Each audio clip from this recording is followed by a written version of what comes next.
Golden pop pop pop.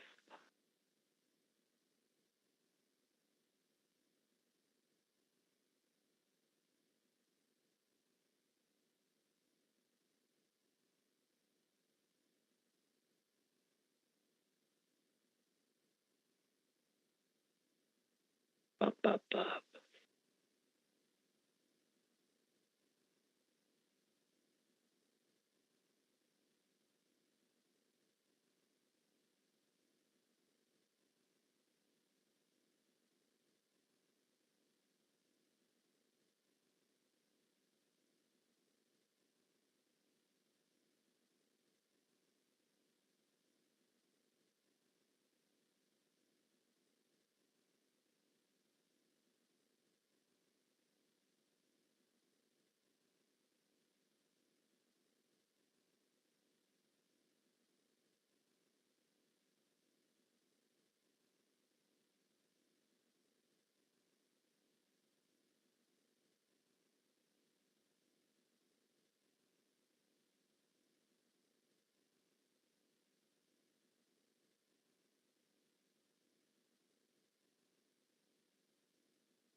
Lucy and copy me in, and we can look at it. We can pass that on to.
Good evening and welcome to the meeting of South Oxfordshire District Council and the Vale of Whitehorse District Council Joint Audit and Governance Committee on Tuesday, 27th of January. I am Councillor Moki Khan and I will be chairing this meeting. This meeting is being held at our office in Abbey House in Abingdon. Voting members are here in person as required, but officers and public speakers are able to join remotely. The meeting is being streamed live and recorded on the Council's YouTube channel for public viewing. I'm just going to go through a few housekeeping announcements. Firstly, evacuation procedure. In the event of an emergency, please evacuate the building by the nearest exit, which is in the corridor immediately to the right of this meeting room, and stand at assembly point 9 in the outside area beyond the fire exit. On arriving at this meeting, you should have signed the fire register.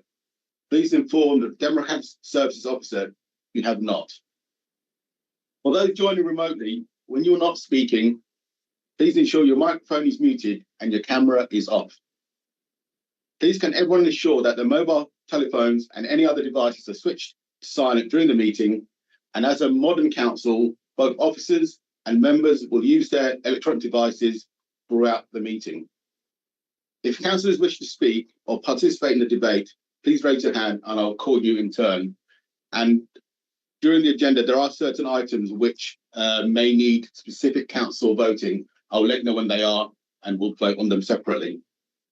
And finally, I'd like to welcome a new councillor, Councillor Hannah Griffin, to the committee. Welcome, it's your first meeting and we look forward to your contribution to the meeting and your work in the committee more broadly. Welcome. I'll now hand over to you for item 2, apologies for absence. Thank you, Chair. No apologies. Brilliant. Next item 3 is the minutes of the previous meeting, which was held on the 16th of September 2025. And what we need to do is agree is a true record. What I'm going to do is just page through them. If there's any points of accuracy on the question, then please do raise your hand. Page 1. Just to let you know, on page 1, we have noticed that our independent member was missed out. So, Mike, we are going to include you. Okay. So we will put that in on page 1. Page 2. 3.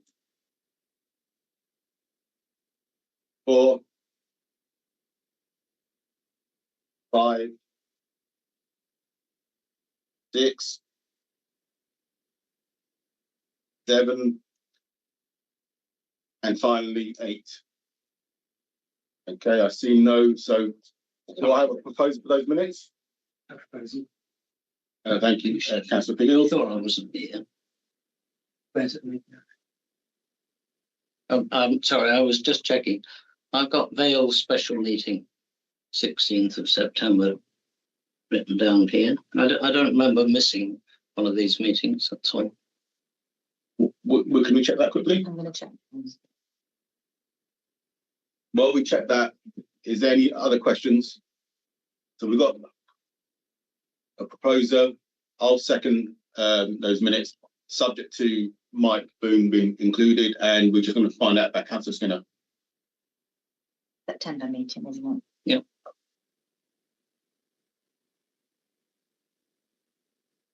Yeah. You are marked as absent, Councillor Skinner. Okay. So those were correct in terms of agenda. So those in favour, denote the minutes. I wasn't here. Against and any abstentions? Guess I abstain. Yes. They have been approved and I will sign them at the end of the meeting. Thank you.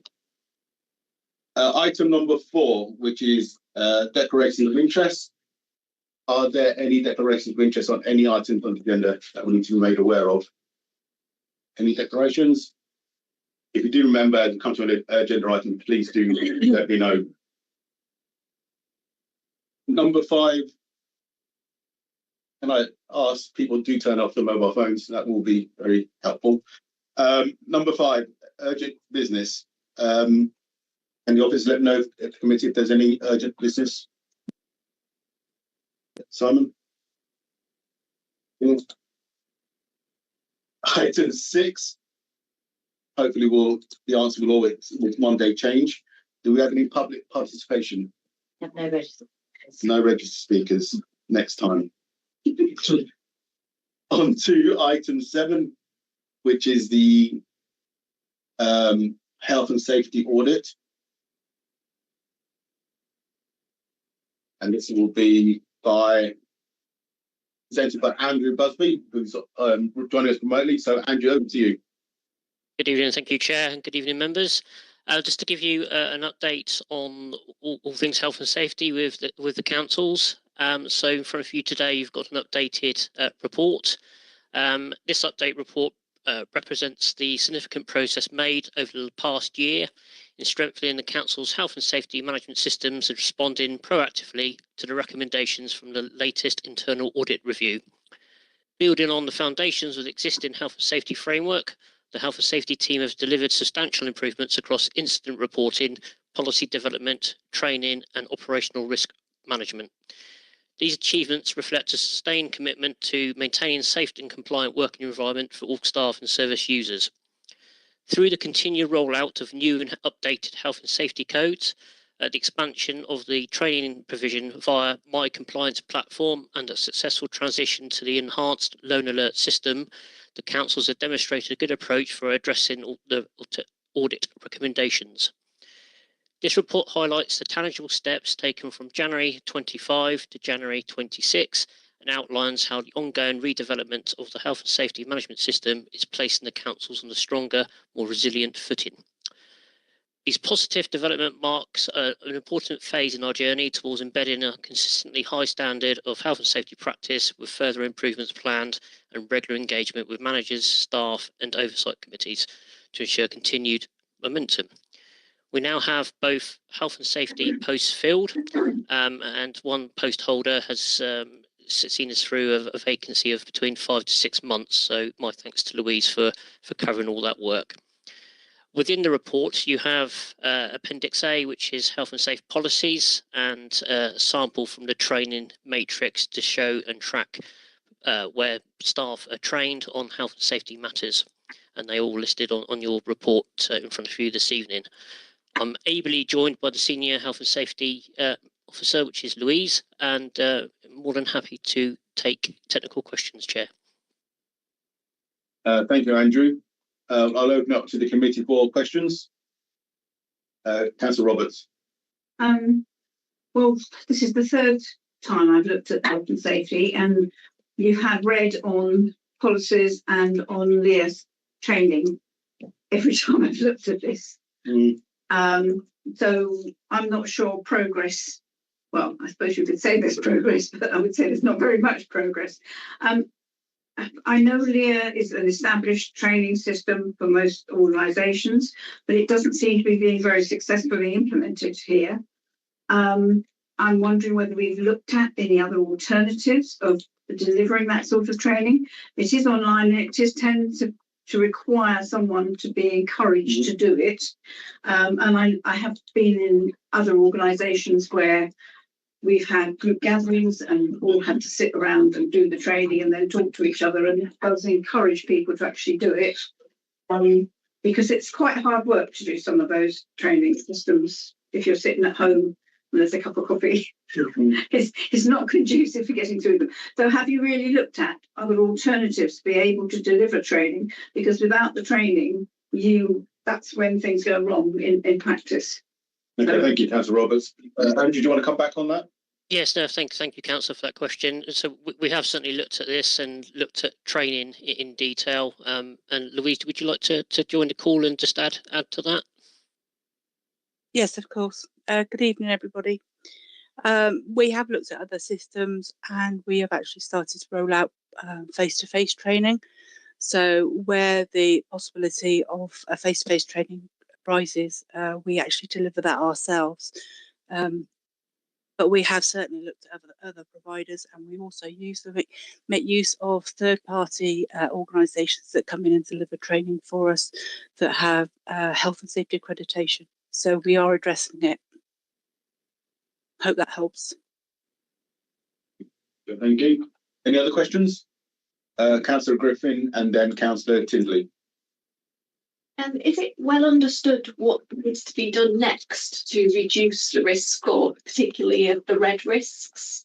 And I suppose a related question, is there a timescale for various things of when you expect the policies that are overdue for review to be reviewed, and similarly when you expect to have required training to be booked by? Yeah, thank you. If I may answer that, Chair. Yes, we have a roadmap to address when the policies are to be phased in. There is a roadmap for all the codes, and each code in turn has a significant amount of work with it. So that is all set out. For training, we've got a plan to roll that out. We've, as you may have read in the pack, we have an additional health and safety champions from each service area, and that will bolster that training. And I'm sure Louise will correct me if I've missed anything there with that, but that is the current approach. Thank you. Councillor Tinsley. Thank you, Andrew. Just wanted to know about, I was looking through the KPIs and the training that's on there, and is mental health first aider training something that the council does? Is that something that's being actively considered? Particularly as we're coming up to a rather stressful time of local government reorganisation and uncertainty for many members of staff. Although I would hope that it would grow rather than shrink there in terms of that, but obviously that's outside of my remit. The other area is in terms of that, are we actually measuring a discrete performance indicator on stress or mental health absence? I appreciate that might not be something we want to display, and it might be something that you'd want to have as a private KPI, but it could be a very important indicator of problems arising that need to be proactively looked at. Andrew, do you want to come back on that? Yeah, no, thank you, Chair. So thank you for the question. So we do have mental first aiders within the organisation, and certainly our colleagues in HR have some really helpful policies and procedures, and we certainly offer that assistance to all employees for the councils. And regarding the reporting, it's something I'll take away and have a conversation with my counterpart in HR, which is Mark Minion. Thank you. Any more questions for Andrew? Councillor Griffin? It's a question following looking at the incident reporting statistics, which was good to see. And I was just wondering if you encourage staff to report near misses as well. We do, and that's definitely improved on the reactive process of reporting near misses. We've made that easier. We've introducing an automatic code which people can scan with their mobile phones and make it much easier to improve that process, because that's an important way we can learn and review risk assessments, by having that feedback. So absolutely, yes, we're encouraging that wherever possible. It'd be nice to see those statistics, I suppose, as well as the incidents in the future. Is that something you can do, Andrew? I'm sure it is, Chair. Yeah, Louise, is that? I know there's been a lot of work on that. Is there anything you wish to add? Yes, we can certainly do a report on the near misses. As you correctly identify, Andrew, they are actually increasing now as the popularity of the QR code system for reporting is increasing with every month. So we already report on that, but yeah, I'm happy to share the results whenever necessary. Okay, thank you. Any other comments or questions? Just one quickly, the near miss and the non-injury incident, just a question of definition really. Is there overlap there, or are they defined distinctly? Is that something you can come in on, Louise, on the technical detail there? Yes, by all means. So the near miss injury is exactly that, near miss. So where it says a non-injury, it may well be damage to property, or it may well be a threat to personal safety or something similar. But if it is definitely a near miss, it's reported under the near miss category. If it is another incident when someone hasn't actually been injured but an incident has occurred, then that's where it would be reported in that separate category. Okay, so they're quite close together, but distinct as well. So great, thanks. Thank you. Councillor Roberts. Yes, on the actual injuries, you've got slip, trip or fall, and that's quite a range of seriousness. So do you analyse the actual incidents that happen as to what caused them and put something in place to mitigate or change so that injury can't happen again? Yeah, thank you, Councillor. So, yeah, any slip, trips and falls would get analysed on a case-by-case basis, and that would trigger a review of the associated risk assessment within that service area. So, yes, we would look at case-by-case instances. Okay, thank you. Any other questions or comments? That's quite very cool. Councillor Piggles.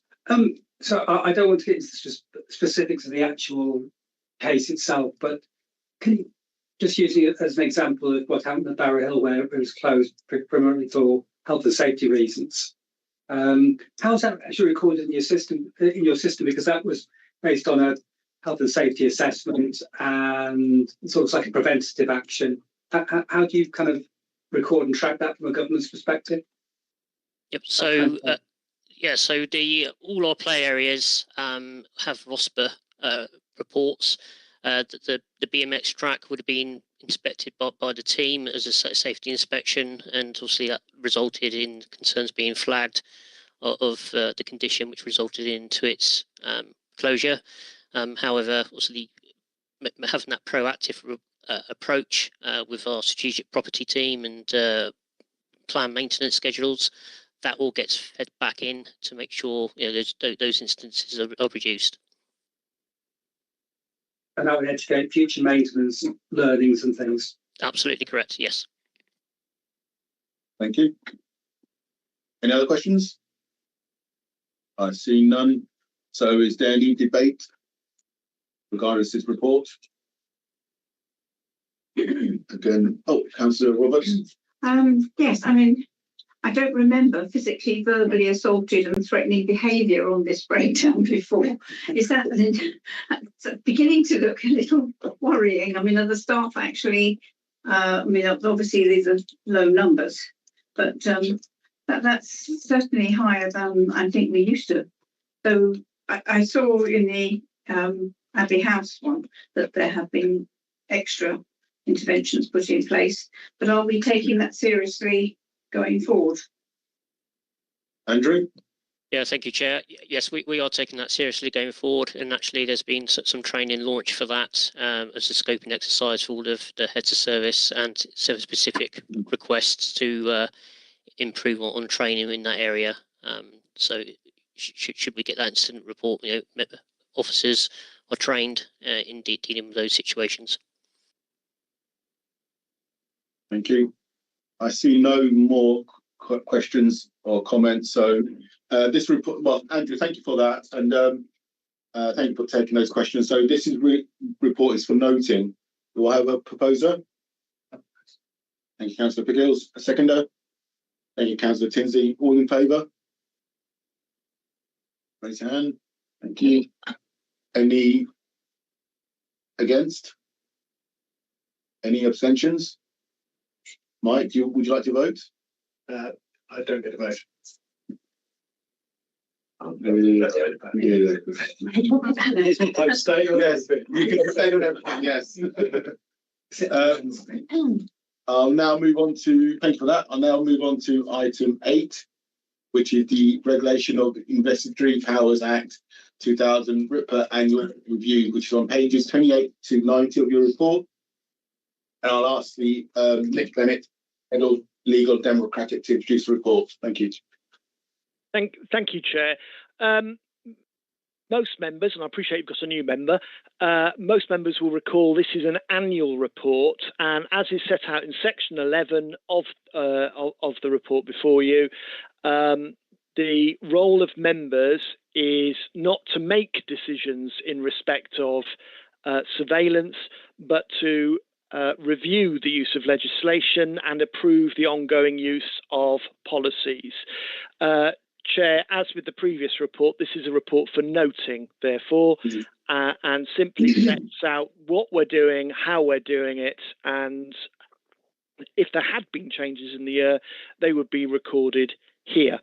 Since the law changed about a decade ago, the council's only entitled to carry out surveillance for investigation into crimes with a fairly lengthy period of 6 months as a sentence for that offence. So in most cases, most of what we investigate doesn't involve the power to use surveillance. The remaining powers that do exist will typically be used with partner agencies, for example, police or trading standards. And as those agencies use RIPA powers, surveillance powers more often, we tend to defer to them as far as their processes go. But that doesn't take away the duty on our officers to make sure they carry out their investigations properly and that they in turn accord with the requirements of the Regulation of Investigatory Powers Act. We were last inspected in 2021. We, in theory, therefore, could expect to have another inspection at any time. However, with the coming of local government reorganisation, we understand anecdotally that the focus of the commissioner, the surveillance commissioner, is on those organisations which have a heavier burden.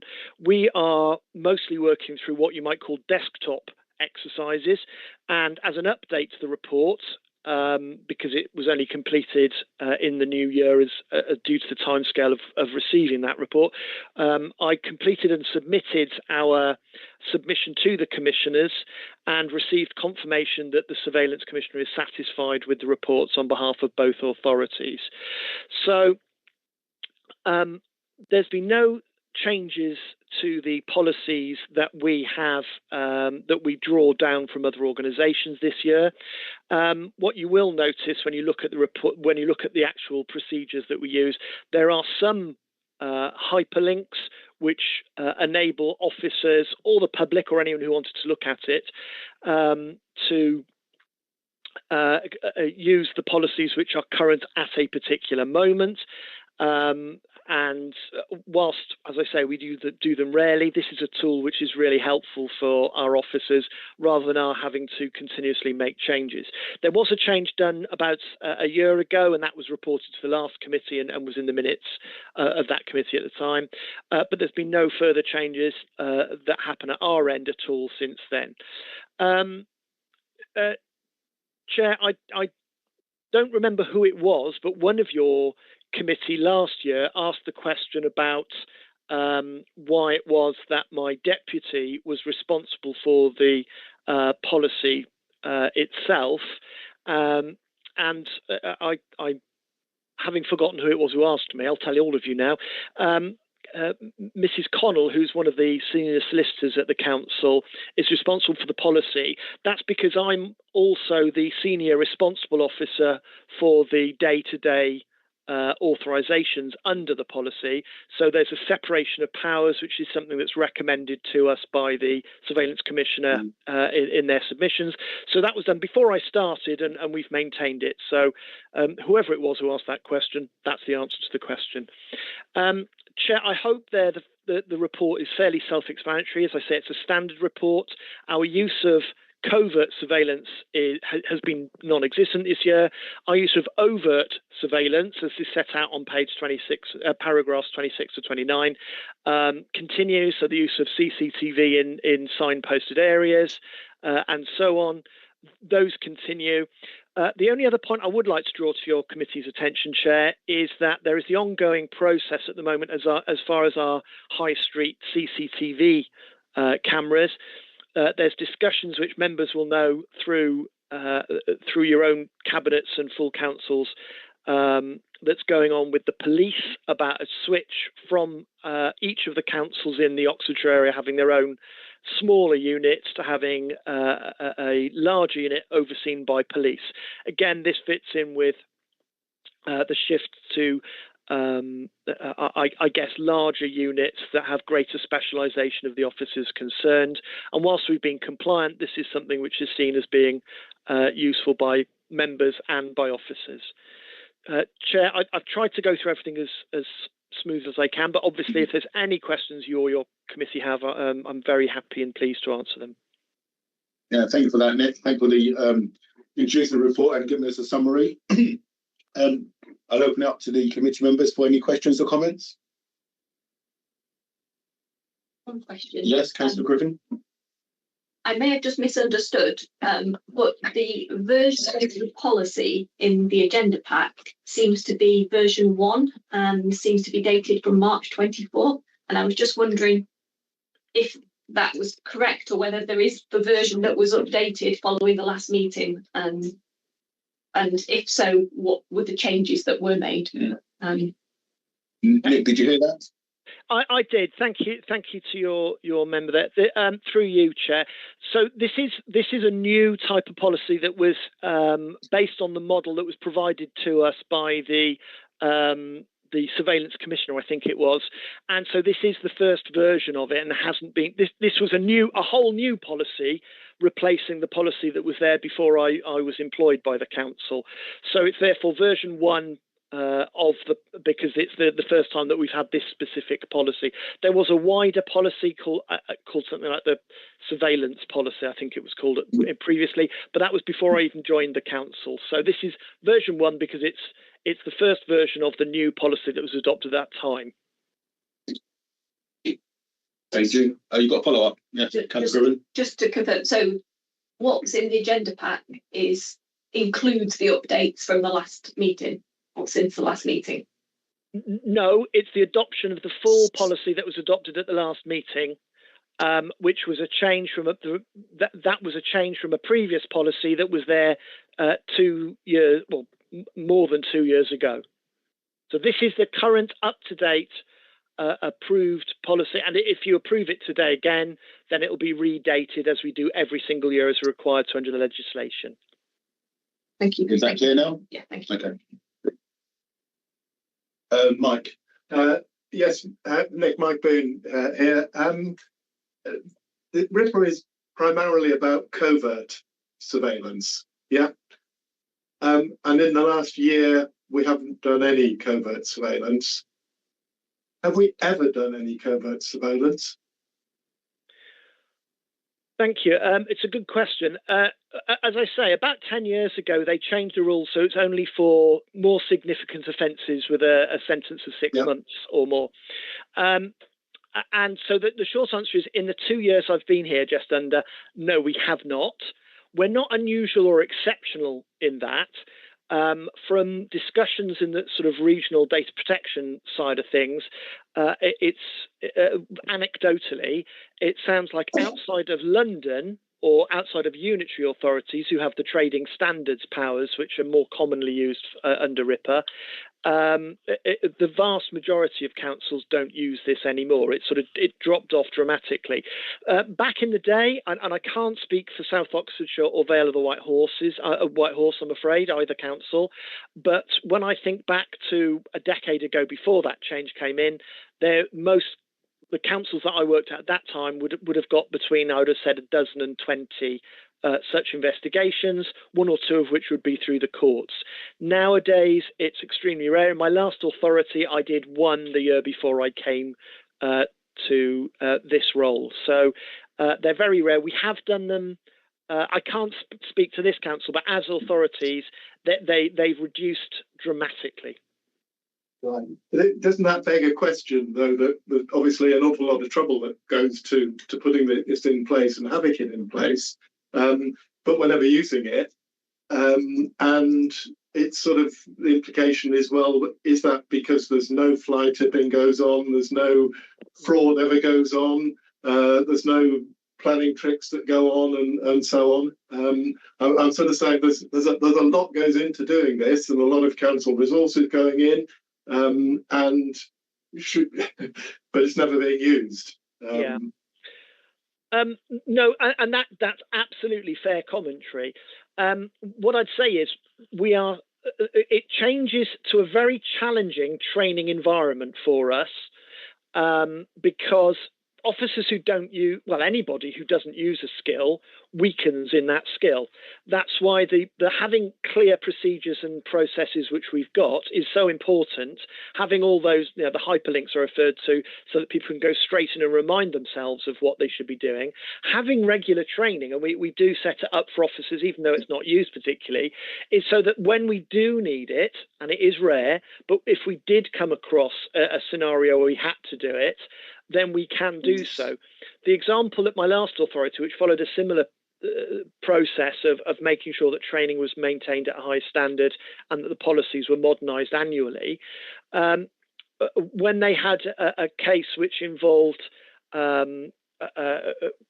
basically it was a food prosecution where people were going and taking shellfish from contaminated sites on the seashore and then selling it in restaurants, causing very serious health issues, including hospitalisation to a number of people who I'm told could have died, then you need to make sure that the processes are still in place and the training is still at the relevant standard so that you can use it in the court, or the officers can use it, present evidence and make sure we get the outcomes that you as members and the local population would expect and require to happen. So we have to maintain those skills. It is harder, it is more challenging, but having straightforward, up-to-date policies, better procedures and regular training, even though it's an expense, is something, unfortunately, we just need to do in order to deliver clean, safe and prosperous areas. Yeah, I totally accept that we need to do it. My issue, I suppose, is whether or not the other side of it is missing, that we never apply it. And I think you were saying that in London, certain London authorities are more likely to do it. And I imagine the reasons they do it aren't exclusive to London, that they will happen in the shires, maybe to a lesser extent. Yeah. So, again, through you, Chair. When I say London's and unitary councils, is because the spread of criminal powers tends to be greater, and they tend to be simply larger organisations that have more population. But yeah, of course, these things happen in the shires, and of course, our officers enforce all the time. It's just a much less often that we do so through surveillance now. But for the reasons I gave earlier, we can't stop preparing for the worst, I suppose. Thank you for that answer to those questions, Nick. Councillor Roberts. Do we do surveillance on things like, I mean, we do licensed taxi drivers. Do we do surveillance on whether it is the licensed taxi driver that's driving the taxi? So there are many techniques you can use, but when licensing specifically, you would typically again use overt action. So the licensing officers would go out to a taxi rank and would be wearing the high vis council vest. They'd be wearing their cameras. I think that's one of the teams that's entitled to use it under the policy. We would use approaches to the license, not just the license holder, the individual taxi driver, but also the person responsible for the record keeping at the firm itself. We also get access to information in licensing through the police from the courts through their systems, so we are updated about prosecutions if they affect registered taxi drivers, licensed taxi drivers. So there's a variety of ways we can do it, but we wouldn't tend to use surveillance. Most reports that come into us, most concerns that come into us, come because someone has made a complaint about a taxi driver saying that they are, acting illegal or improperly or speeding or whatever they were doing that was unsafe, and we will investigate that differently, and that probably wouldn't require us to use surveillance. If we did need to do it, we have the tools there. The officers would be trained, and they would know how to do it through this policy. Yeah, thank you, Councillor Tinsley. Thank you. Hi, Nick. As you know, I used to work for the Environment Agency doing a lot of waste enforcement, things like that. So obviously, naturally got an interest in this, not least since we've had the massive illegal waste operation up in Kittlington, not a million miles away from us. And the other thing that set me thinking was in August this year, I wasn't the only one who reported, but there was an abandoned trailer, Nuffield Huntercombe on the 4009 in the lay-by, full of waste. So it set me thinking, what is our policy on drones, and when does surveillance or monitoring become surveillance? Because obviously they're very useful to actually get a bird's eye view of the site and see if there's suspected illegal activity there.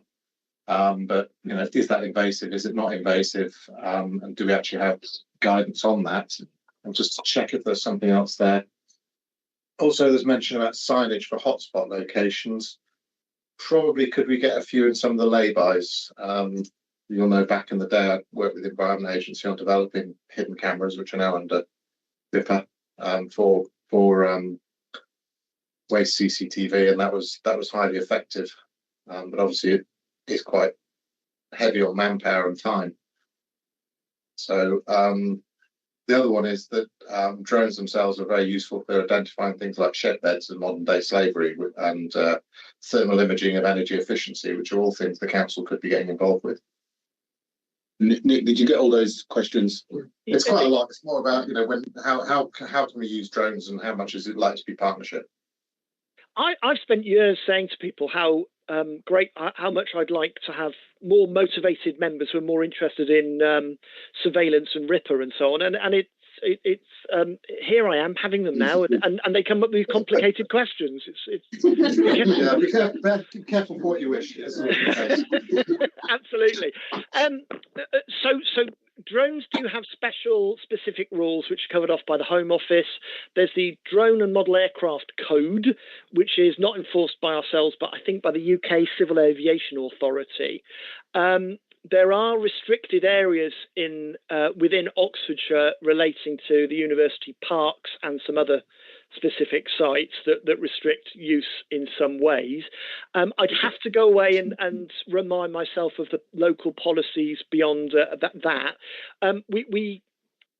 So local authorities generally can use drones for surveillance purposes.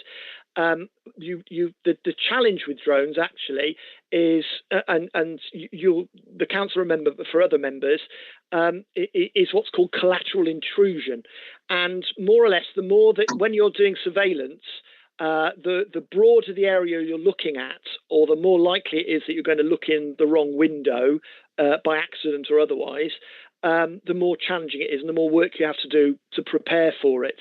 Collateral intrusion with drones is typically higher because you're up high and you don't know what you're going to see by definition in surveillance sometimes. So I guess immediate response is, yes, we can use them. They require extra paperwork. I'd have to go away and look at our policies and look at the Home Office policies for the detail on it. But I could do that outside the meeting and come back to the committee with a written response through you, Chair, just to keep you all give you a little bit more detail. But we can use it. We do use it, and the lawyers who advise have a better grasp than I do as the governance guide. But as I say, there are some specific flying restrictions in our area which we have to be careful about. But other than that, yes, we can do it, and we have done it. I mean, it's typically most useful for things like planning and checking on planning sites when it's behind walls or something and it's development, so you're not likely to look in someone's bedroom or something. Whereas in the high street, it's sort of, you have to be a lot more careful. Thanks for that, Nick. And yeah, if you can come back to the committee when you've got the full answer, that'd be great. I see Councillor Roberts. Does anyone else have any questions? I'll follow up there if I can. I'll go to Well, I was just going to add Councillor Roberts, then I'll come back to you. that there are extremely tight restrictions around Bryce Norton and the Oxford Oxford London Airport, Blackburn Airport. So they're extreme, and there's a drone training. You have to be licensed, and there's now a drone training place at Cullen. So all of those things are in place from the county, and there's very tight restrictions. And Yeah, I understand and the civil aviation restrictions. The thing was I was looking for a surveillance criteria, if you like. Councillor Tinsey, you want to come back? Yeah, it's just another thing that because of the waste abandonment, it set me thinking, and with the Kidlington one, do we, and I don't want to record the earth, so to speak, boil the ocean, what have you. But if we'd had more information about trucks that were going in and out of there through various transport hubs on our CCTV, not just road sensors, is there a way we can work with the police and the environment agents on that? Because I think it is a growing problem here, and they just seem to be able to avoid any detection. Yeah. I in the policy terms, which you're here to note today, we have the tools in order to carry out work with other agencies, including police. Automatic number plate recognition, there are very specific rules on with the police. I know that your officers have had discussions, and I probably shouldn't say more than that in a public meeting about that.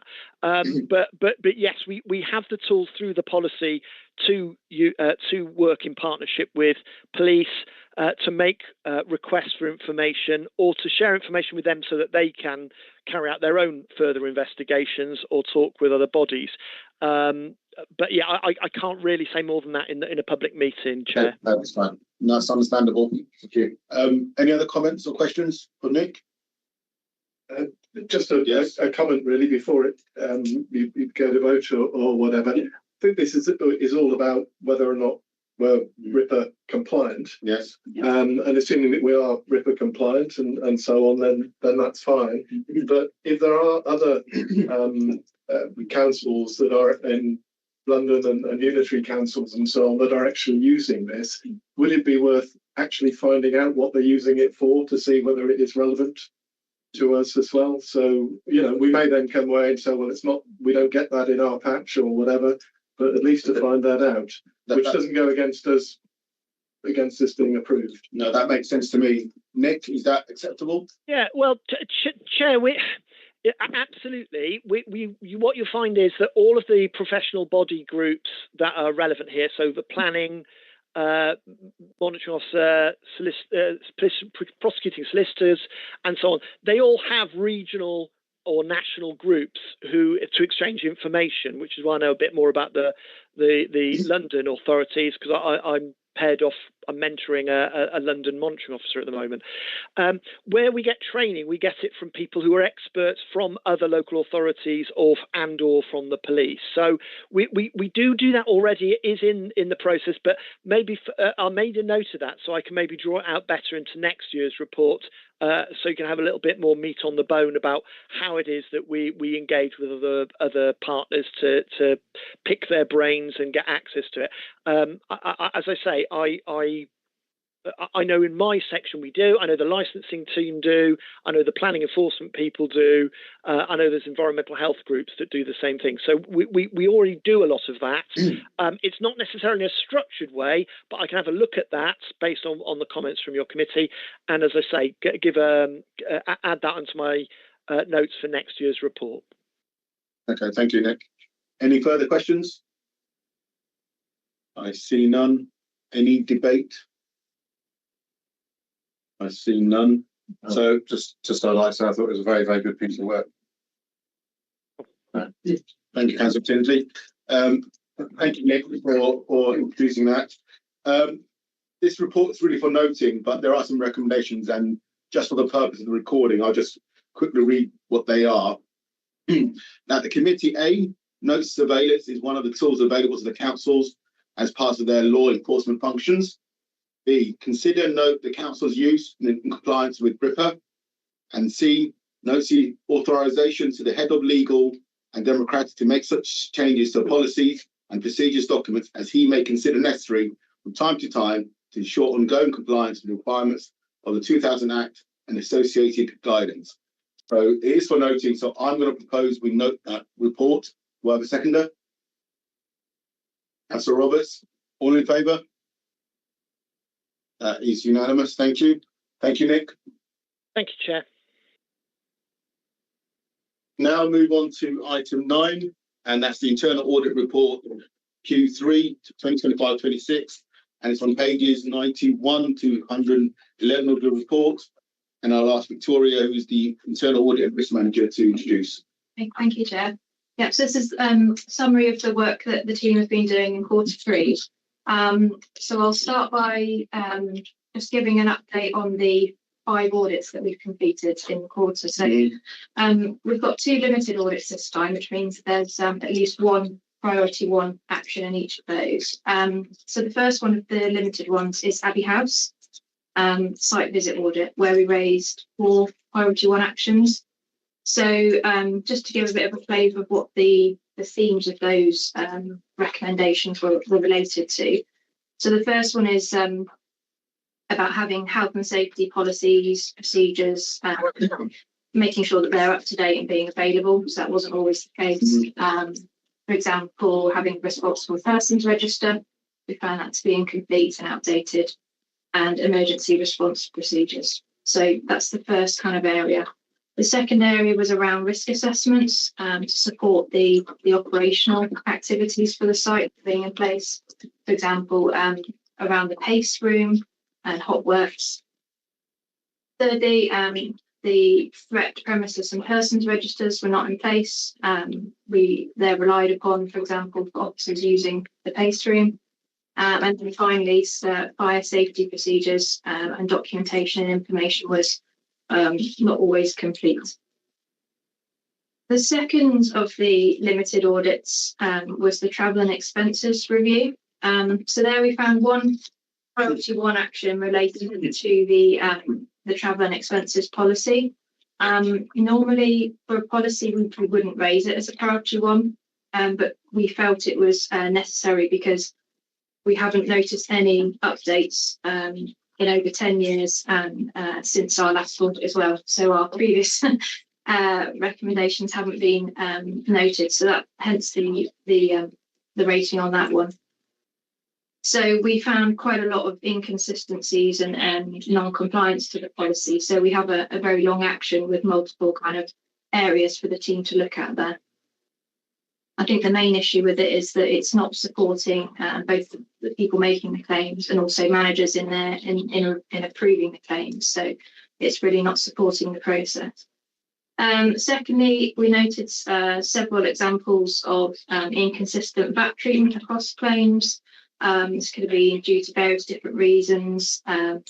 Firstly, lack of policy to support the process. Officers not selecting the right expense categories in the system, approvers not identifying, picking up those errors, and also lack of having a secondary review of claims just to do a sense check. And then the third one is the lack of any secondary review. So there are reviews occasionally. You can't say there aren't any, but there's nothing written down on a regular basis that kind of picks up any errors, any duplicates. So it really does place reliance on the line manager to do a really accurate review of the claims.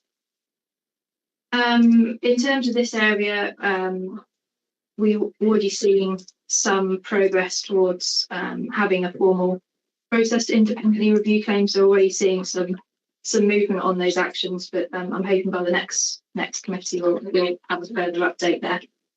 And then we had 3 audits, one on the housing allocations, which was reasonable. So generally no concerns in that area. Just a couple of points to improve upon with outdated procedures, and 1 small point about properties not having photos always on the Home Choice website. Then we had the council fees and charges, again, a reasonable audit. So no particular concerns from us there. Just a few points to note about having Cabinet approve all fees and charges. Currently only car parking is required by the Constitution, and information is hard to read on the website. We've recommended that it's cleansed and simplified. Then finally, the garden waste permit scheme. So the review is just focused purely on how we transitioned onto the new permit scheme. Overall, we had no issues with income collection side, how we're issuing permits. We raised 1 minor recommendation for the team to have formal regular reconciliations between Unit 4 and the permit system to make sure that's happening, which they're now doing. So that summarises the audits that we've completed. Then if I move on to the management actions. So obviously I bring this update to you every time. I'd say the responses and engagement I've had from action owners this last round has been very good. Received timely and detailed updates from almost all action owners. Can't quite say 100% yet, I'm afraid, but almost all. We've closed 52 actions with a further 40 to be closed, either following our validation or once we've received all the bits of evidence that we need. I'd say that the extra step that we now do where I report to core S&T has supported the process and has really helped with the officer engagement. So that's, I'm noticing an improvement compared to previous quarters. The total number of actions is still at a similar level to previous quarter. It's 179, due in part by quite a lot of audits this quarter. However, I would say we're in a better position with the priority 1 actions. We've got 18 that are past due. We know where we are with these actions. We've got regular and detailed updates from action owners, and they're demonstrating progress towards their implementation. I would say the one area where I'm less confident is building control, simply because I haven't had very good visibility. That's the area I haven't had so much visibility. I think there's been some staffing changes which has contributed to that. So I'll focus on getting updates on that next time.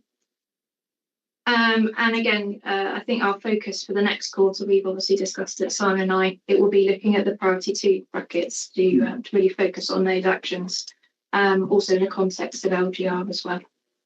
So yeah, quite a long update, but I wanted to pull out what I thought were the important points. Happy to take any questions on anything that I've got there. Thank you. Thank you for that, Victoria, and thank you for that comprehensive report and update. Any questions for Victoria? Councillor Skinner and then Councillor Griffin. Thank you, yes. The responsible persons register, if we go back to the first one, it says, it does say here, maintained by the corporate H&S health and safety team. Seems like it should be a key document, but it obviously can't function as a key document if it's not complete. What's the actual, when will that be complete? I think it's one that's focus of that I've been discussing with health and safety, because we have got that one as a priority 1 action. I think the issue there was that there were different versions being kept.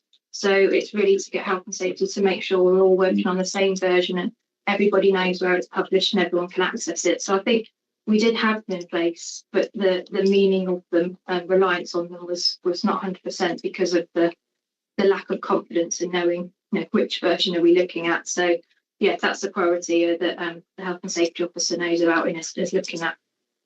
I mean, I thought that was particularly interesting because it does say maintained by the corporate health and safety group.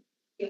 I think in other places where there are things that are not happening, I would have a personal preference anyway for not for saying these things aren't happening, but for saying who is not doing what should be done. I mean, it's something I may have said before. I think it's what I call the dangerous passive. Nothing does itself. There always has to be something. Somebody must be responsible.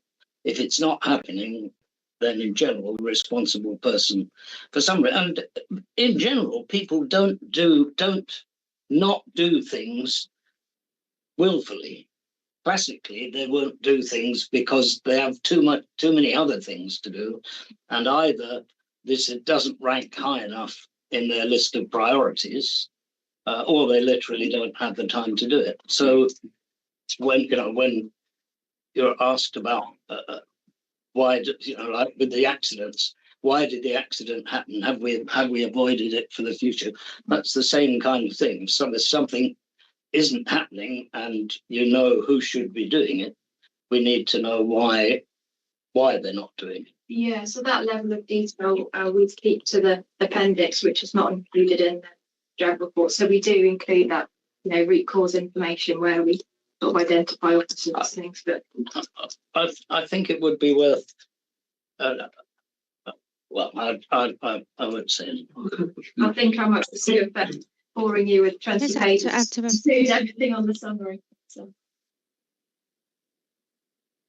Any further comments, Councillor Skinner? Not on that. No, I was. If I have another question, I think I was very surprised, which again may just be my ignorance, but we have floats of £1,500 that seem to be kept in tin boxes. I wonder what. But I mean, where I've worked before, you would not have a float of £1,500. I don't know whether councils have some particular need for that level of cash. They might suddenly run around the corner and buy something. It seems very strange to me. Is that something you can answer, Victoria? Yeah, Simon might want to chip in. Yeah, I was going to say. My boss and everything. Yeah, so I think it's come from various different sources, and I think it's just it's cash that's sat there for a while, if I'm not mistaken, Simon. We haven't had the processes to kind of do something about it. I think that's probably a summary. You might just add more. I think it's also fair to say it's cash that's basically in a safe as well. So it specifically says it's not in a safe, I think. Yeah, but that's we're talking about insurance thresholds. There is what it talks about, the insurance thresholds. But basically, what we're saying is the amount. The cash, as far as I'm aware, is kept in it's kept in a lockbox in a safe. Mm-hmm. What we don't have here is the ability to take cash. So, we don't publicly advertise that we can take cash because, to be honest, we do not have a cash collection facility from here. Most people do not interact with us in cash. They interact with us by card or internet payments and so on. If I rewind to about 10, 15 years ago, we would have had a cash collection every day by a secure courier. We don't have need for that, so we now do not have a cash collection facility at all. At one stage, the cash collection facility was myself and another manager walking to the local branch of our banker. The local branch has shut. So as it stands at the moment, we heavily discouraged taking a cash because all it is done is kept safely here in the safe. I think I understood that. I thought I was reading something specifically about floats. It says cash held on site at Abbey House is within insurance threshold limits for the cash states 15k. However, current cash values held within individual float tins would not be covered outside of a locked safe. Maximum 1.5k per tin. Yes, so I think it's not saying that there was one. That how much cash there is. Yeah, that's the limit. Yeah. And my expectation would be they would be in a locked safe. They were, yeah. That's what the order said. I can't move on from that point. Councillor Griffin, Councillor Tinsley, and then Councillor Roberts. So thank you very much. I found the internal audit aspect particularly interesting, and it was really good to see all of the actions that were pulled out. Quite a lot of questions that I'd read earlier up, and I was like, oh, they picked up on that as well, so that was nice. I did wonder, on Appendix 2, it talks about progress against a plan. And this might just be because I'm new to this committee, but I was trying to work out, of all of those audits, how many had you intended to do this year? Was it all of them that were listed? And I was just wondering if the timescales could be perhaps included in the future. Yeah, no, I can do that. Yeah, so all of the ones on Appendix 2 are our intention for the current financial year. So that all the ones that we plan to do. I haven't included when we plan to do them, which I do map out. So we have a quarter that we aim for each audit. So we normally go, right, that's a quarter 4 audit, or that's a quarter 1.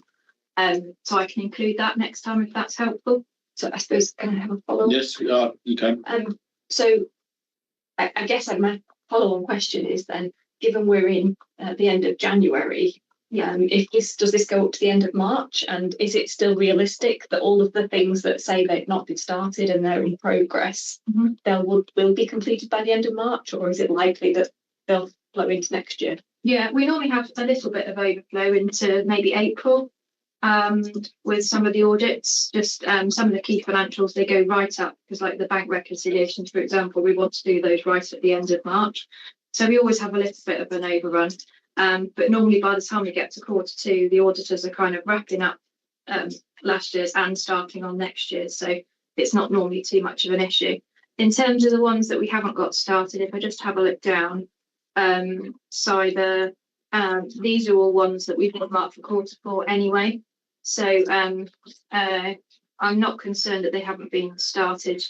We'd always planned to start them in like February, March time. So yeah, we'll probably have a few that are overrunning, but yeah, I think we'll have started everything. Thank you. Councillor Tinsley. Thank you.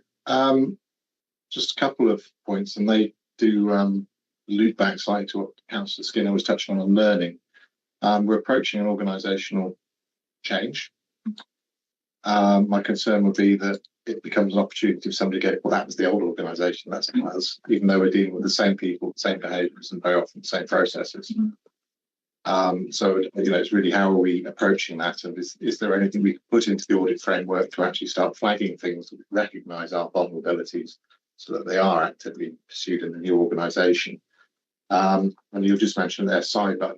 What are we doing to learn lessons from state-sponsored, should we call them, to be diplomatic, attacks on other authorities within the UK? And there have been some. It's something I looked into when a particular motion was proposed, and I said it might not be a good opportunity to focus Arctus, I think would be the kindest way of saying it. Do you want to respond? I'll start with the cyber one because I can't answer it because I don't know. I think when we come to the cyber security, we'll liaise with our new cyber officer, and obviously everyone knows a lot about cyber, so I'll be using her knowledge when we come to that audit to decide what we're going to look at, and then we'll audit it. We'll find out what's going on. But yeah, at this stage, I don't know. What I would say there is if you can actually actively look at the lessons from the other authorities with that, because they're rather good at what they do. It's very damaging, and we've seen some very large fines for authorities with data breaches. Yeah, if there's anything ever that you see on the plan that you'd like adding to an audit, then you know, feel free to you know. Oh, don't tell me to feel free. Like the choice to sort of filter them. Yeah, filter them. Feel free to share the ideas. A refusal will not offend. That's what I say. I like the inspiration, so yeah, feel free. Yeah. With regards to your first question, I think there's two things to look at. The first one is to look at what we've currently got open in terms of open action. So there's a couple of things that Simon and I have already discussed that I've already started looking at. One is what actions are we now thinking are still relevant giving LGR, and what actions do we no longer think are relevant or are going to drop off because of LGR? So really getting those list of actions down, and the next focus is to look at what can drop off, what needs to stay, and then the priority 2 bracket. Then the next thing is to reshift our focus with the audit plan. So we've talked about having an LGR audit plan, which is a slightly longer time frame. Normally we look at 12 months at a time, but maybe having something that's slightly longer, and going down the list of audits with the priority of looking at areas that we haven't looked at in a while, that are silo operations or sites, because they inherently have higher risk of doing their own thing, and putting together a plan which is relevant LGR on the objective of getting our house in order. So I think that will be our focus. Hopefully Simon will agree with that approach. And then in terms of the actions, I haven't quite got to that point yet, but maybe have an accelerated sort of timeline for the audits that we do on the scope of getting a house in order, and making sure that they get closed off, so that we don't raise something and then it gets to LGR. We still haven't sort of closed them off, so there might be a slightly different process that we want to think about, but haven't got to that point yet. Has that answered all your questions? Yeah, I think so. It's just, you know, obviously great to hear, and that sounds very good. I'm just thinking, obviously, there's a really useful part of audit data when you're looking at combining authorities for a cultural comparison. So it'll be interesting to see, perhaps to be aware of that. I don't think you can answer it overnight, nobody can, but it could be a very useful part of some of the older data some of the things that may be dropping off, just to say, actually we're allowing it to drop off, but Yeah. we've actually got 2 lots of it. So are we still comfortable with that? The other thing we are doing, which might be relevant to your question, is that we're already liaising with the Insight and Policy team, because they're doing a piece of work. Their work stream is to look at our policies and procedures for LGR. So we're linking in with them and sharing our actions related to policies and procedures, and then sharing that information for their work stream as well. So that's another area that we're supporting on the LGR work. Brilliant, thank you. Councillor Roberts. Yes, I kind of got 2 questions, and they're both pertinent to Abbey House. One is around the cash, because although most people don't carry cash, people who don't have bank accounts, and there is groups of people who don't have bank accounts, would we be able to cope with those as customers? Because presumably we'd need to be able to take council tax payments, even garden waste payments, but so that worries me that we don't seem to have a system that's security covered to be able to cover with that. And the second one is that even with LGR, I can see that going forward, Abbey House as such would probably retain a use within probably all 3 versions of unitaries as a centre for this area. Mm-hmm. And the health and safety attitudes seem to be quite awry. We do have public coming here for planning meetings, and we would have, if we're going to be having council meetings here, that will probably be even more public coming in and out of the place.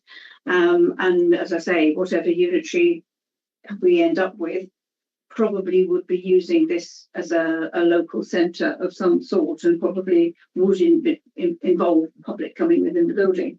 So is there a particular, I would like to see a spotlight on getting some of these health and safety things sorted fairly rapidly, because of the fact we do have public, not a lot at this meeting, but there are other meetings like the planning meetings where you have public nearly every time.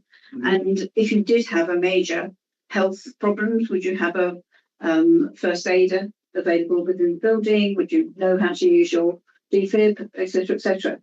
That's the kind of thing that needs to be sorted if you're going to have public coming in and going. Yes, and you give me feedback, but in the light of the fact that the point I raised about the health and safety report was that those things have been on the health and safety report for well over 2, probably over 3 years, and maybe longer, as not being completed. And then we're looking at our major site and having major health and safety concerns over it. I'm quite worried about that, and I think it's a big hole. Yeah, so perhaps in terms of the actions, maybe a detailed update might be helpful next time on those ones. Yes, just particularly for this building, because because it does kind of public in it so much. Yeah, and that's obviously one of the reasons why we made sure we put it on the plan, along with doing a similar audit of Cornerstone Beacon, just because sites naturally things either slip through the gaps because lots of different teams involved, or die their own operation, and things just often happen in silo. So we'll probably have some similar themes when we bring the Cornerstone and Beacon reports next time. But I can give a detailed update on the health and safety actions if that will be helpful next time. But I think, oddly enough, I think those 2 may be more up to date because they're much more used to they've always had public coming and going at those venues. Mm. And so even though they're siloed, they're much more attuned to having the public coming through the door all hours and all the time, whereas I'm not sure that's been the case in Abbey House for quite a while when it was outsourced. So, I can come back on the cash question. I normally am informed when someone tries to pay cash, and it is so rare. I can't tell you when the last one was. I know I remember one in the couple of months before Christmas, but generally speaking, people do not present with cash here. People, of course, can pay by cash to the post office. So, for example, council tax, business rates, or whatever, they go to the post office and pay cash there, and they will be doing that for utility bills. But it is very rare that anyone comes here with cash, and we do have procedures in place to deal with it when it happens. Yeah, okay. It tends to be sort of ex-prisoners and asylum seekers and people who are not in a particularly good place to start a bank account. Councillor Roberts, any other questions or comments? No, we don't. Councillor Skinner, anyone else after Councillor Skinner? Yeah, I've got a quick question. Councillor Pickles afterwards. Thank you. On the brown bins, this is one of the few things that I think I was actually here when it started. There were a number of aims of this brown bin project, including reducing the number of bins that were collected that were not paid for. I'm used to having projects where you, at the end of the project, you do a project review and you look at whether you met the goals that you said you were going to meet. Where does that happen here? Is that an appropriate thing for JAG to look at? Well, it's a process. Yeah, it's a process. Yeah, I think it's probably something I'd have to ask the team about and come back to. I'm not quite sure whether Helen covered it in their review, if I'm honest. I mean, I'm quite interested because this, as far as I'm aware, this project came entirely out of an existing process which was working, and it was said that it was going to be, I think, self-funding, and all sorts of things would happen. But we don't seem to have gone back and said, did all those things happen? Is it self-funding? And I put a question out to other councillors recently saying how much would be good to ask a question at the next council meeting about how much we've been able to reduce the cost of the brown bin service by all these efficiencies, but nobody took me up on it. I think that's a political question. You can ask that in the council meeting, but in regards to the Cost of the process. in terms of the process of actually seeing what's been done, can that be done? Yeah, I could ask the question. I think when Helen did the audit, I think she got very positive feedback from the team of how everything went. But that doesn't answer your questions. All this is very positive, which would make it a really good example to follow the process through. I can definitely ask that question. Yeah. Thank you. Thank you. Thank you, Councillor. Councillor Pickles. This is just a bit of information, really. Yeah. When I was reading the Housing Allocations Audit report, it says the applications are assessed within 20 working days, and if not, reasons are given. Mm-hmm. I went onto the Home Choice website just was out of interest, and on the website it says it takes 20 weeks to process an application. Really? Okay. So I'd like to know, from a customer service perspective, 20 weeks sounds appalling. And I do know about 18 months ago there was an issue overstaffing, and I know there's a backlog, and I know they've put a message on Home Choice about that. I'm just wondering if it hasn't been taken off. So I'm raising it from I think it should be 20 days, but I'll go back and check. Yeah. Yeah, so from an audit perspective, that's something we should give them feedback on. Yes, because Nilesh did a detailed review of everything on the website, but obviously didn't pick that up. So yeah, that's a good spot. And it applies to both South and Vale as well, obviously. Yeah, I'll go back and ask that question. Thank you. Well spotted, Councillor Pickles. Very quick. Councillor Tinsley. It's just a note within the audit, if we can. We have a community of people with brown bins who we're fairly certain don't have AstroTurf. Could we actually utilise the fact we're sending out stickers to them to flag the climate-friendly gardening practices and ecological-friendly gardening practices they could be doing? It's a question of joining two streams there, if you like, because we're sending them a sticker anyway. We could put Is that part of this? Is that a remit? It's probably not in audit remit. It's a useful suggestion, and the point I'd make is, I mean, I don't know this because, for example, we're about to mail shot every household in both districts who kept with the council tax bill, and there's always a question about what and if can you put in the council tax bill, because obviously the envelope as the size and postage costs, etc. So it's probably a question. It's not for this committee, but the inherent question in there is whether the scope within that mail shot to cover any. Yeah, are we making efficient use of our postage, given that our charges are £1 or so anyway? We might as well, as you say, stuff as much in the envelope. Yeah. If it's useful as possible. So, thank you. Any other comments or questions? I see none. Thank you for the report, Victoria, and hopefully you got made notes of some of the comments and suggestions that councillors have made. So just in terms of this report, it's really for noting, but just to say the recommendation is that members review the results of the recent internal audit work and monitor progress of management actions. I think we've done that. And obviously Victoria's made a note of that. So I'm going to propose that we note it. Do I have a seconder? Councillor Skinner, all in favour?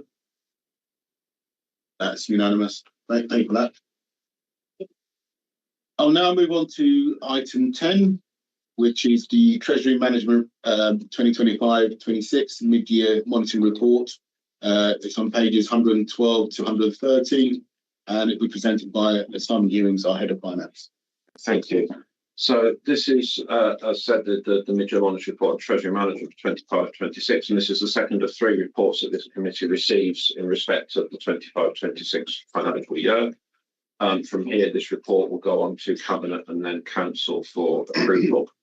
It covers the performance on Treasury Management for the first 6 months of the year for both councils. That performance is shown in paragraph 14, and in paragraph 16, we have the forecast of the year, and that shows that at South, we expect to be above budget by 1.1 million by the end of the year, and at Vale, we anticipate being above budget by 1.5 million. In both cases, this higher than expected outturn is due to the council's balances that we invest being higher than anticipated. And can't believe how many times I've said this, but interest rates have stayed higher for longer. In terms of performance against benchmarks, those are shown in appendices A3 and A4 to the report. And in appendices B1 and B2 is the performance against the prudential indicators of the year, and no indicators have been breached or counterparty limits have been met. So happy to take any question. Thank you, Simon. Any questions for Simon? Councillor Fields? That's Simon to do some crystal ball gazing a little bit beyond this motion. But look, I mean, in that really good presentation that's given earlier about Treasury training, it's clear we've got a challenging and changing interest rate environment. And what assurance can give that our current Treasury management strategies and prudential limits are appropriate for that environment? And also, we have an expectation about looking at things from a value perspective as well.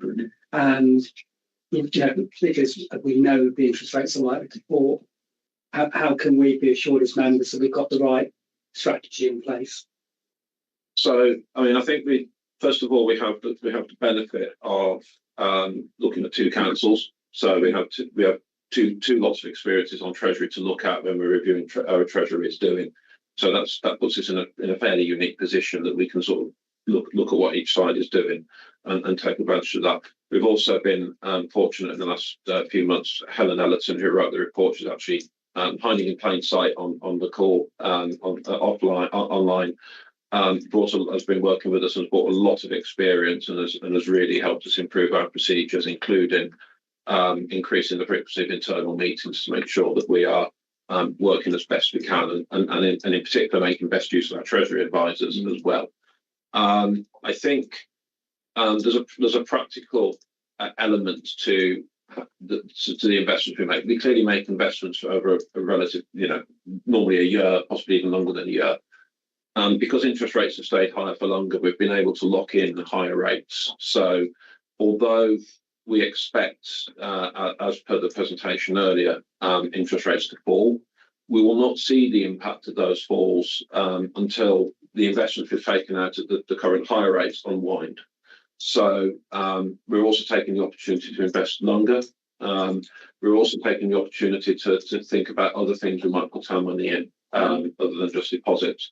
One thing I would say is that the local authority market is producing, pretty good rates at the moment, and that's in part because actually the cost of, actually if they went to use PWRB, those rates are higher. We can offer competitive rates above Bank of England base rate that are still better for the counterparty we're lending to take than going to PWRB. So I think I'm not too worried about the next 12 to 18 months.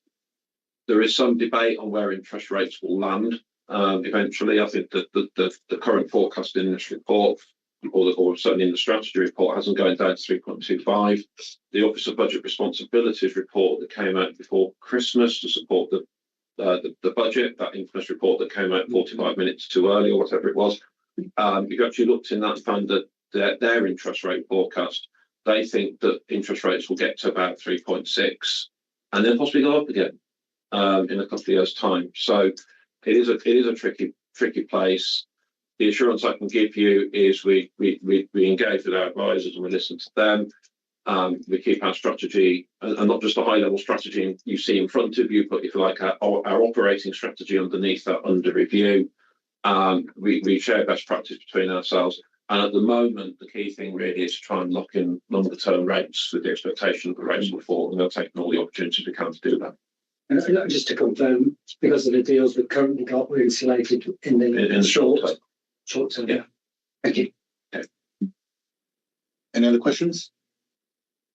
Councillor Dragonetti, then Councillor Griffin. Yes. So one quick question on page 120. Well, we've got we've locked in for 5 years with Suffolk agreed from council £3 million at 0.75%, which is rather odd. What I would look at with that is that was obviously set that deal was possible, although it's a start date, that deal could even have been a forward deal agreed sometime before. And if you remember the timeline of 2021, in particular, interest rates were very low and no one thought they were going to do anything until Russia invaded Ukraine. Right. I speak from personal bitter experience because I can think of an ISA I took out at that stage. Similarly, thinking that was a great deal. So I think, you know, again, my crystal ball was a bit fuzzy on that day because we didn't see that one coming. Oh well, normally. Thank you, Councillor Griffin. I'm just looking at table 6, the counterparty limits, and it was just probably from my learning point of view, but I noticed that in last year's similar table, there was an extra column that said maximum percentage of total investment, whereas this year there isn't that column, and I was just wondering why, basically. I think you're actually in the next report, which is the Treasury Management Strategy, but I can answer it now. Sorry. That's okay, don't worry. We had, again, this is one of the areas where I think it's been really useful having an external third party kind of look in Helen look at our strategy. Percentages are great and they sound a great idea until you realise that your balance moves so much over time. So, you know, as it stands at the moment, our balances are higher than they're going to be at the end of March, simply because most people pay council tax over 10 months. But we still have to keep paying out to the precepting authorities, the county and so on, that their money due to them.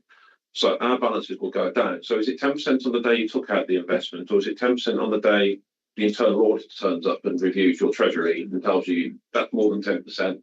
You know, when do you take it from? So we've gone with absolute limits in monetary terms to be safer. Okay. But of course, as our portfolio, you know, they would remain under review in the context of looking at those limits relative to the overall balances we expect to see. Thank you. Thanks, Sam. Any? Just perhaps ask the question, if I may.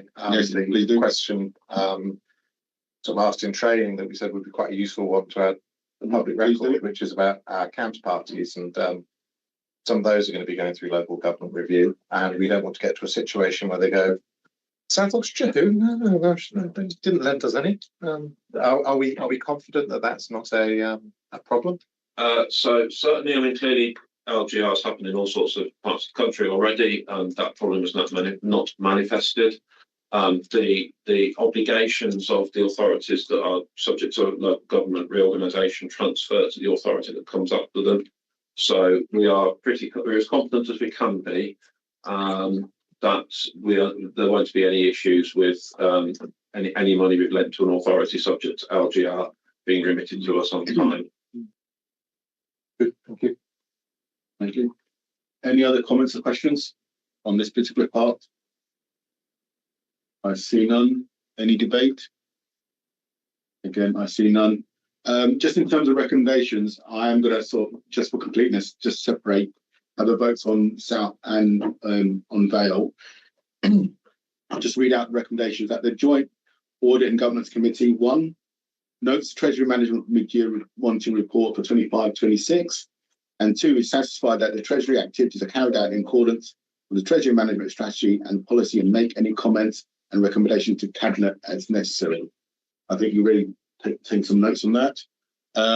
I'll start off with South councillors. I propose that we follow their recommendation. Do I have a seconder? Councillor Dragonetti, all in favour? That's unanimous. Thank you. And now on to Vale side. Again, the same recommendations. Do I have a proposer? Councillor Bigghills, seconder.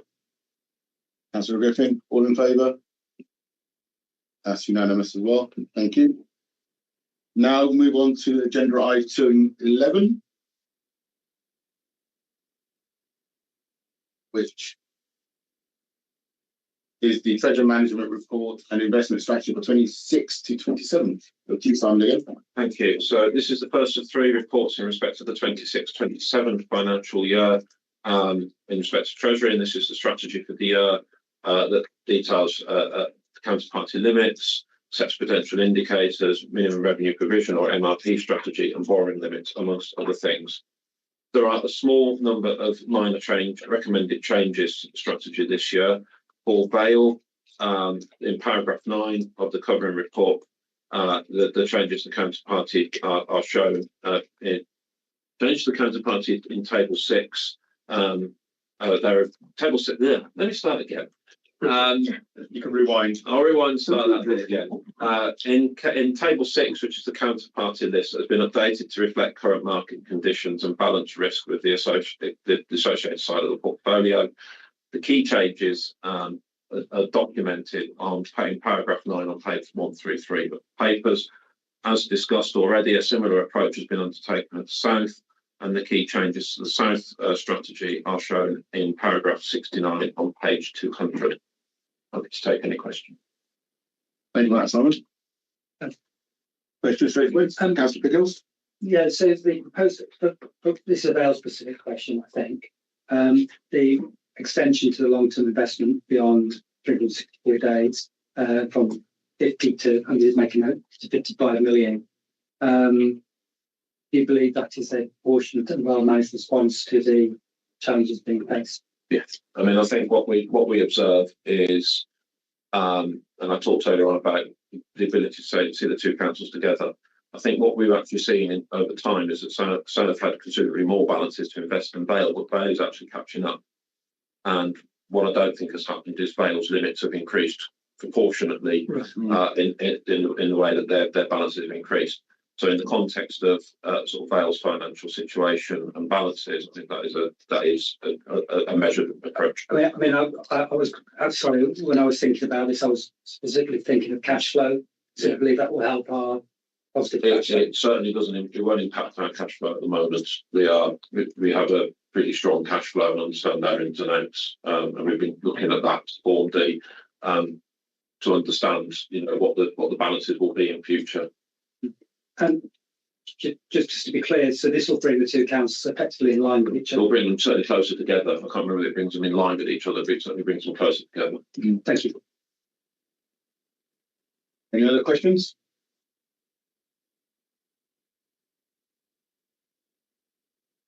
I think it was a great summary then, Simon. I don't know. No one else? Any other comments before I go to the vote? No, I just think it's an excellent report, actually.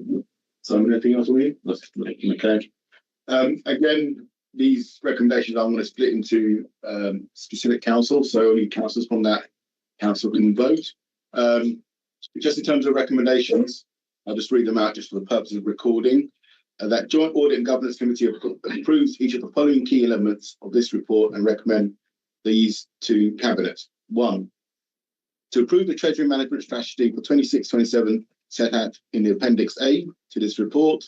2, to approve the prudential indicators and limits for 26-27, 28-29 as set out in Appendix A. And 3, to approve the annual investment strategy 26-27 set out in Appendix A and the lending criteria detailed in Table 6.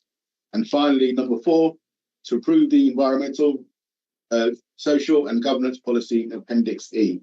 I'll start off with South Councillors. I will propose. Councillor Regan, thank you for seconding. All in favour?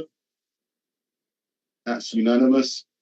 And the same recommendations for Vale Councillor, do I have a proposer? Councillor Piggles, seconder, Councillor Roberts. All in favour? Thank you, that's unanimous again. So thank you very much, and thank you, Simon, for putting those reports together. Now move on to agenda item 12, which is the work programme, and that's in pages 231 to 237. And I'll hand over to Lucy. Thank you, Chair. So the work programme has been updated to include the standing items for the committee to receive until the end of the year. Just to note that since this work programme was published, I have received confirmation that the annual complaints report will actually be coming to the July meeting and not the October one. So that will be updated. But apart from that, there's nothing to add. So if members have got any questions. Any questions on the work programme? Just a quickie. Really, in terms of LGR, and I guess this depends on the approaches the council are taking. I don't know what's being done in sort of anticipating risks, weaknesses, and threats and so on from LGR. And I mean, presumably only if the council are thinking in those terms that it would come to us as something to be considering as well. So am I making sense? Should it somehow be incorporated in here, or should it be? It's going to be incorporated with the next full report, risk report in March. Right. We're collating a risk register at the moment for LGR. Yeah. So yes, and we will then start reporting on that regularly as part of our quarterly risk review. And we'll find it becomes more business as usual. Yeah. As we proceed with this LGR restriction. Great, makes sense.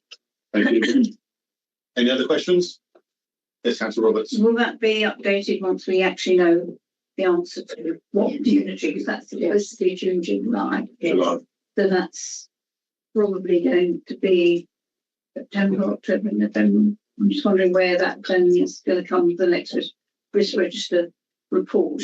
The autumn, won't it? Well, It'll be a living document but we that do they won't have. quarterlies as well. So you'll get quarterlies as well as the full reports. So this is the quarterly I'm going to be doing now. And then we'll do a full report in March, and then a quarterly again in the summer, and then a full report in the autumn. So you'll get LGR every quarter. It's you guys in risk. And there will be some risks that are already in existence that are actually will be the same regardless of which option is chosen. Yeah. Each option brings its own risks and opportunities, shall we say, and we'll work out what they are when we know what the answer is. Yeah. Okay, thank you. Any other questions?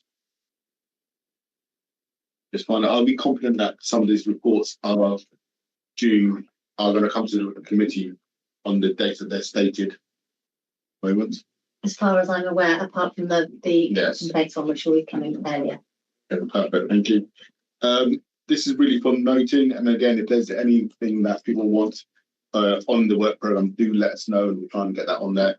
I'm going to propose that we note this work programme. Yeah. One seconder. I'll second it. Thank you, Councillor Pitt-Hills. All in favour? That is unanimous. Thank you. Now on to item 13, which is, if I'll go on to 14 and 15, we have to decide whether we exclude the public.